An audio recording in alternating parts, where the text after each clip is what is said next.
हर्षवर्धन त्रिपाठी जी, मैं आपसे पूछना चाहती हूं, क्या यह सही नहीं है कि चीफ जस्टिस ऑफ इंडिया जब से प्रधानमंत्री को उन्होंने आमंत्रित किया अपने घर गणेश पूजा पे, उन पर भी एक पूरी फौज उतर गई है उनको क्रिटिसाइज करने के लिए, ट्रोल करने के लिए।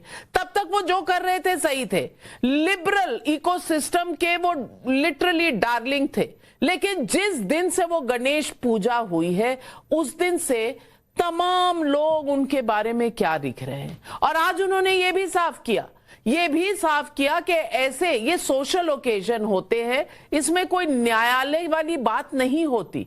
लेकिन नहीं, इकोसिस्टम नाराज तो नाराज, कटेंगे बटेंगे सेक्युलर हो जाता है अगर शिवपाल जी कहें, कटेंगे बटेंगे कम्युनल हो जाता है अगर योगी जी कहेंगे। ये कैसे? देखिए नविका जी, सबसे पहले तो ये कि ये अच्छा है कि इस पर बहस चर्चा इस तरह से हो रही है, और इस पर जितना इसको कहा जाएगा कि ये बड़ा वायलेंट है, हिंसक बयान है, उतना अच्छा है। देश में इसकी चर्चा होनी चाहिए, हर भारतीय को इस चर्चा में ठीक से शामिल होना चाहिए। और ये बार बार कहा गया है, इस देश में हम जिसको कहते हैं कि हमारे जो धर्म ग्रंथ हैं, हमारा जो इतिहास है, हम जब उसकी बात करते हैं तो रामायण में विभीषण से लेकर और जो थोड़ा पहले तक इतिहास में जयचंद तक, हम उनको किस तरह से देखते हैं? बटे ही तो गए थे ना। हम चलिए दूसरी तरह से मान लें, तो भी अगर बंटते ना तो कटते ना। आप उसके दूसरे संदर्भ मान लें, किसी का बुरा अच्छा अपनी जगह है, लेकिन अगर घर में बंटवारा होगा, घर में कमजोरी होगी तो कटना तय है।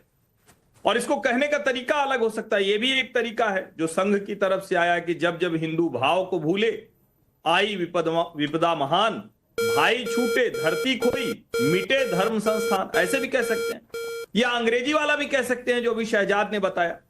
लेकिन कुल मिला के क्या ये ठीक है कि अखिलेश यादव कहें कि पीडीए भी नहीं बंटने वाला है? और शिवपाल जी जो कह रहे हैं, देखिए मैं उसको मानता हूं।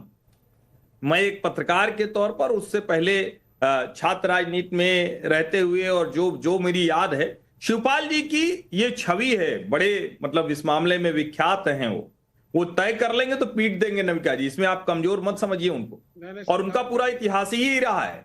यहां तक कि आपको याद हो, अतीक अहमद और मुख्तार अंसारी वो उनके साथ हुआ करते थे, तो अखिलेश यादव से झगड़ा इस बात पर हुआ। जब मुलायम सिंह और अखिलेश में झगड़ा चल रहा था, तो शिवपाल चाहते थे कि पूरी तरह से ये दोनों लोग साथ में रहें। आज तो दोनों हैं नहीं, मरहूम हो गए, लेकिन ये शिवपाल जी के लोग थे। हल्ला बोल उत्तर प्रदेश में सबने देखा है। और क्या आप कल्पना कर सकती हैं कि ये कहने के बावजूद समाजवादी पार्टी की तरफ से कहा जाए तो बटेंगे तो कटेंगे तो हिंसक है, और उसके बाद चुनाव बाद पिटेंगे? ये बड़ा अच्छा बयान है, ये मुझे बड़ा आश्चर्यचकित करता है। और ठीक है, तहसीन भाई कह रहे हैं तो बढ़िया, अच्छे से इस पर और चर्चा कीजिए। आप बार बार इसकी चर्चा करते हैं, दंगाई दंगाई दंगाई, तो मैं तो कहता हूँ रिकॉर्ड उठाकर देखिए, कांग्रेस की सरकारों में दंगा कहाँ हुआ? बहराइच पर भी बता दीजिए, बड़े पत्रकार हैं उत्तर प्रदेश में, हर जगह की खबर रहती है, किसके बीच में क्या हुआ, कैसी बातें हुई। बहराइच में क्या हुआ? बहराइच में दुकानें फूकी गई, बहराइच में प्रशासन ने दंगा करवाया, दंगा होने दिया। और प्रशासन ने पहले से, जब उनको पता था कि कहीं पर हर साल निकलता है ना ये मूर्ति विसर्जन का एक जुलूस, तो प्रशासन कहाँ था? और केवल वो एक इंसिडेंट नहीं था, ये मैं क्लियर करना चाहूंगी। आज भी बहराइच में पुलिस फोर्स लोगों के आधार कार्ड चेक कर रही है, लोग घर से बाहर नहीं निकल पा रहे हैं। तो जरा थोड़ा बात कर लीजिए उस पर भी कि उत्तर प्रदेश किस तरह जलाया जा रहा है। तो देखिए, यही मुश्किल है, थोड़ी देर का धैर्य भी नहीं रख पाते हैं आप लोग। मुश्किल नहीं है, जवाब नहीं है आपके पास, जवाब दीजिए ना, जवाब दीजिए। आज के वर्तमान का जवाब दीजिए। जयचंद की बात बाद में करिएगा। नहीं, जयचंद तो जो है वो जयचंद ही रहेंगे, और बटेंगे तो कटेंगे। उत्तर प्रदेश में है, बहराइच को अच्छी तरह जानते हैं, बहराइच पर जवाब दीजिए। कोई भ्रम नहीं होना चाहिए। बहुत सारी बातें बहराइच पर हो गई, आप बहराइच पर जवाब दीजिए। ये कहा गया कि बहराइच में दंगा नहीं हुआ, एक इंसिडेंट हुआ, शर्म आनी चाहिए आप लोगों को। और बहराइच में जो हो रहा है उसका तो ये बेहयाई पर उतर जाते हैं राजनीतिक दलों के आपका प्रशासन अशक्त हो गया है, अनुशासन खत्म हो गया है, क्योंकि आप चाहते हैं कि इस तरह का जलने का वातावरण उत्तर प्रदेश में हो। मुजफ्फरनगर 2013 भी याद कर लीजिए जूही जी, मुजफ्फरनगर 2013 भी याद कर लीजिए। मैं बिल्कुल याद कर रही हूँ नविका जी, मैं बिल्कुल याद कर रही हूँ, किसने कराया वो भी याद कर रही हूँ, भी याद कर रही हूँ, विवेक जी आ रही हूँ। जय हिंद दोस्तों, सबसे पहले आप सभी को धनतेरस और दिवाली की ढेर सारी शुभकामनाएं। हम आपको बताना चाहेंगे कि इस वीडियो में आपने जो कुछ भी सुना, जो कुछ भी देखा हो, एकदम एग्जैक्ट साफ आपको दिख रहा होगा कि यही कटेंगे तो बटेंगे जो नारा है वो गलत है, और वही दूसरी तरफ से दिया जा रहा है कि चुनाव के बाद पिटेंगे तो ये सही है।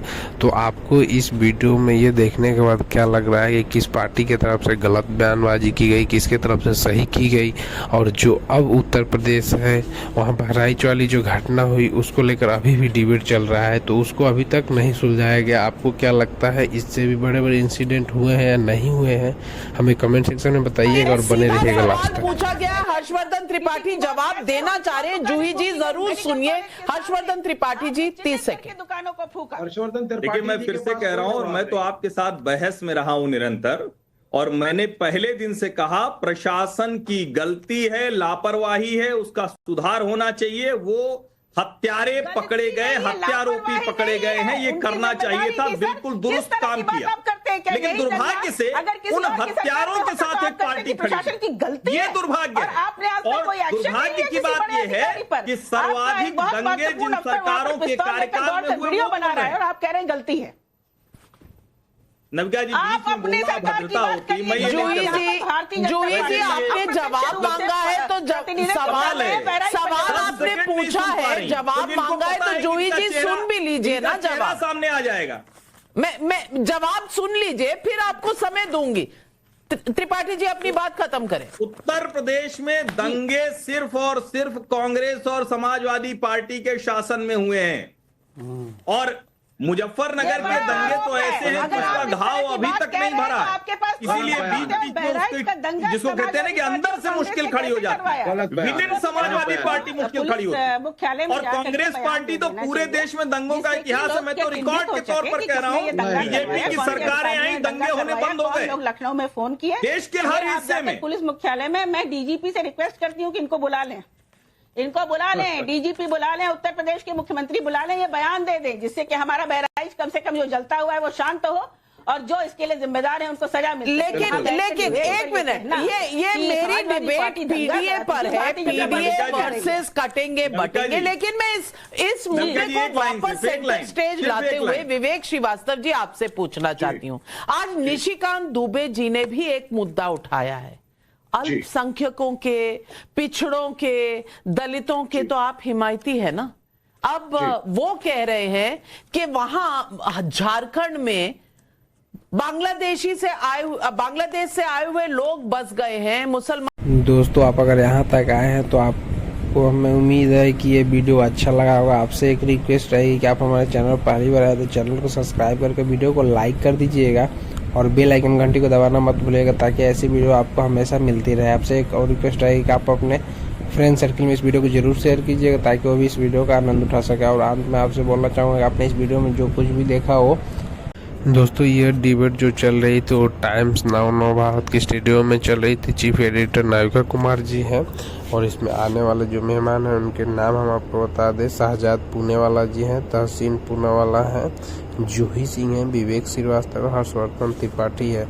तो ये सारे लोग हैं जिनके बीच डिबेट चल रही थी, और इनकी बातें आपको क्या अच्छी लगी और क्या अच्छी नहीं लगी ये कमेंट सेक्शन में ज़रूर बताइएगा, और किस चीज़ पर डिबेट होनी चाहिए उस पर नहीं हुई ये भी कमेंट करके बताइएगा। तो मिलते हैं अगले वीडियो में, तब तक के लिए